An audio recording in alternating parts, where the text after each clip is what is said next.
পর দুই বলিউড অভিনেতার মৃত্যু, পরপর দুই বলিউড অভিনেতার মৃত্যু, অর্থাৎ বলিউডে ইন্দ্র পতন বলা চলে। কারণ গতকালই আমরা যে খবর পেয়েছি, বুধবার মৃত্যু হয়েছে ইরফান খানের। সেই ধাক্কা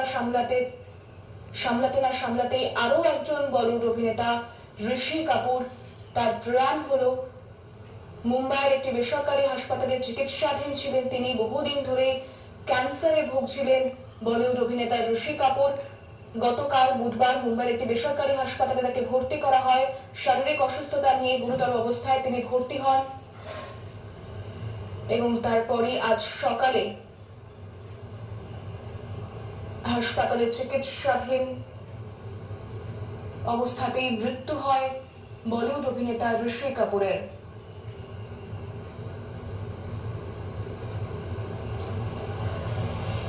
প্রয়াত অভিনেতা ঋষি কাপুর এবং সেই খবর টুইট করেন অমিতাভ বচ্চন।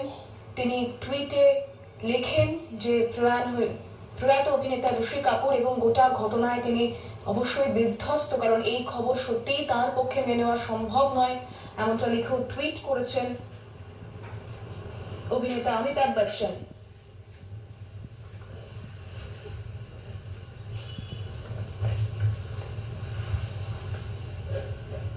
প্রয়াত অভিনেতা ঋষি কাপুর, গতকালই তিনি মুম্বাইয়ের একটি বেসরকারি হাসপাতালে ভর্তি হয়েছিলেন শারীরিক অসুস্থতা নিয়ে। দীর্ঘদিন ক্যান্সারে ভুগছিলেন তিনি। গতকাল তার শারীরিক অবস্থার অবনতি হওয়ায় তাকে মুম্বাইয়ের একটি বেসরকারি হাসপাতালে ভর্তি করা হয় এবং আজ সকালে সেখানেই তার মৃত্যু ঘটে। মৃত্যুকালে তার বয়স হয়েছিল 67 বছর। দীর্ঘদিন ধরে ক্যান্সারে ভুগছিলেন তিনি।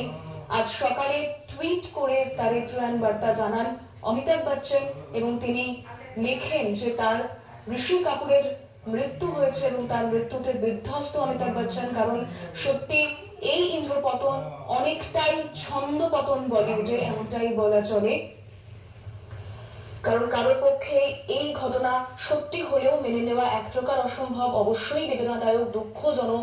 কারণ গতকাল আমরা যে খবর পেয়েছি ইরফান খানের মৃত্যু হয়েছে, তারপর 24 ঘন্টা পেরোতে না পেরোতে আরো এক বলিউড অভিনেতা, আরো এক লেজেন্ডারি পার্সনের মৃত্যু, অর্থাৎ প্রয়াত হলেন অভিনেতা ঋষি কাপুর। ইন্দ্রপতনে শোকস্তব্ধ বলিউড, শোকস্তব্ধ সিনেমা মহল, শিল্প মহল।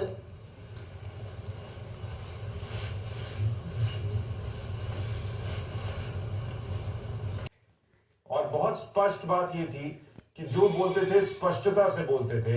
ट्विटर पर आप उनका अकाउंट देख लीजिए, अभी भी अगर आप उनके कुछ पिछले ट्वीट उठाकर देखिएगा, लॉकडाउन में भी एक्टिवली ट्वीट कर रहे थे, देश हित में काम कीजिए इसका जिक्र कर रहे थे, कोरोना वॉरियर्स का सम्मान कीजिए ये बात कह रहे थे। वो इतने भावुक थे देश को लेकर कि वो ये कहते थे कि जो देश के खिलाफ लिखेगा उसका ट्वीट डिलीट कर दूंगा। ट्रोल से भिड़ जाते थे।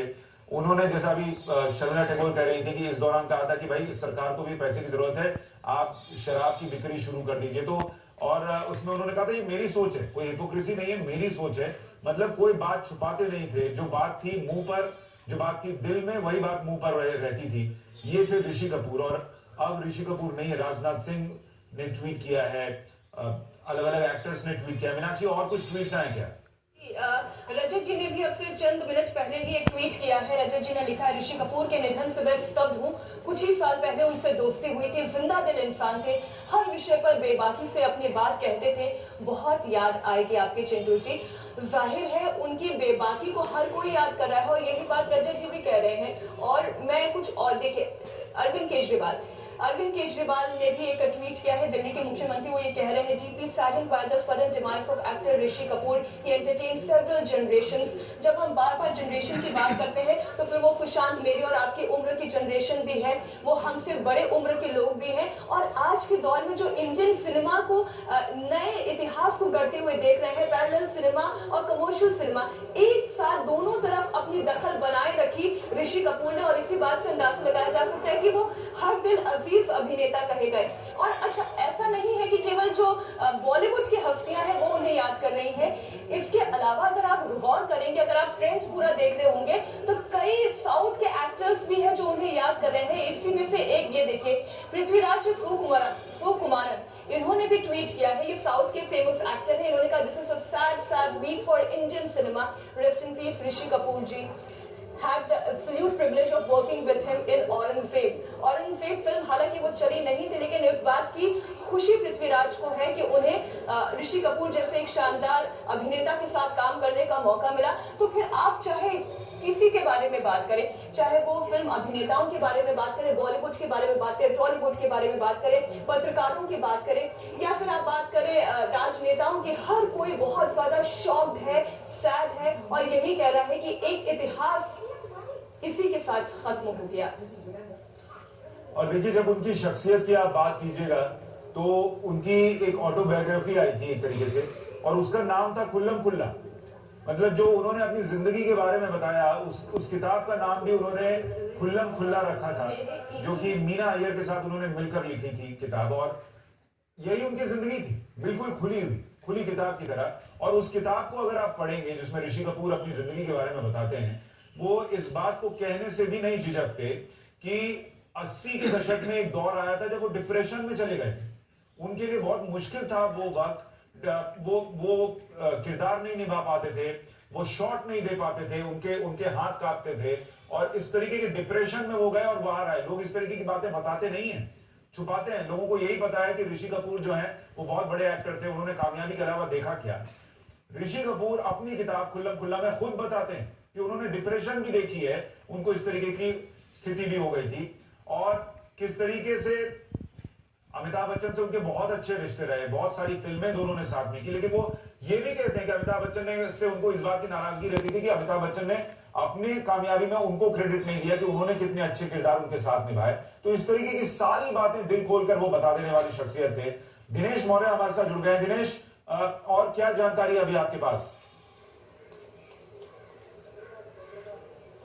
देखिए, इस समय हम उसी अस्पताल के बाहर है। आपको बता दूं, ऋषि कपूर का पार्थिव शरीर अभी भी इसी अस्पताल के अंदर है, और जो उनके घर के परिवार के जो करीबी हैं वो और रिश्तेदार, वो इस समय अस्पताल के अंदर मौजूद है। कुछ देर बाद उनके पार्थिव शरीर को इस अस्पताल से निकालकर उनके घर लेकर जाएगा, इस तरह की जानकारी आ रही है। अब फॉर्मेलिटीज जो है वो पूरी की जाएगी। आपको बता दें कि यहाँ पे पुलिस की टीम आ गई, चूंकि काफी इतनी बड़ी शख्सियत थी तो ऐसे में कुछ और लोग यहाँ पर उनके दर्शनों के लिए आ सकते हैं, लेकिन चूंकि लॉकडाउन है, ऐसे में बहुत कम लोगों को यहाँ पर इजाजत है। जो यहाँ पर है, जो बेहद ही करीबी है, वही उन्हीं लोगों को यहाँ पर जो है आने की इजाजत दी गई है। कल देर रात उन्हें जब वो सांस लेने में तकलीफ हुई, तब उनको यहाँ पर कल सुबह जो है वो यहाँ पर लाया गया था। उनकी पत्नी उनके साथ थी। अभी जो परिवार की जो बेहद करीबी है वो यहाँ पर, अन्य लोग यहाँ पर पहुंचेंगे, इस तरह की जानकारी जो है हमें फिलहाल सूत्रों से मिल रही है। परिवार का कहना है कि यहाँ पर काफी 2 साल पहले जब उनको कैंसर होता, उसके बाद लगातार ट्रीटमेंट चल रहा था।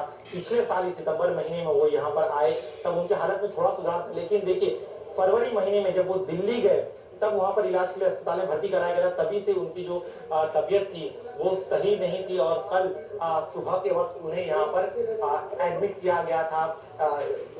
उनकी जो मृत्यु हुई है, दुखद मृत्यु हुई, उसके एग्जैक्ट वजह क्या, उसको लेकर अभी तक अस्पताल की तरफ से कोई स्टेटमेंट जारी नहीं किया गया, लेकिन उम्मीद की जा रही है कि बहुत जल्द अस्पताल की तरफ से ऑफिशियल स्टेटमेंट है वो जारी किया जाएगा। दुख की इस घड़ी में पूरा बॉलीवुड आज उनके साथ है। जिस तरह का उनका, अगर हम उनके पूरे फिल्मी करियर को देखें तो इन जैसी हस्ती, ऐसा अभिनेता होना बहुत मुश्किल है। कल भी हम देखा किस तरह से इरफान खान की मौत हुई, और आज ऋषि कपूर के चले जाने से बॉलीवुड को एक बहुत बड़ा झटका लगा, और सिनेमा जगत को जैसी क्षति पहुंची है उसकी भरपाई शायद ही कभी हो पाए। जी सुशांत।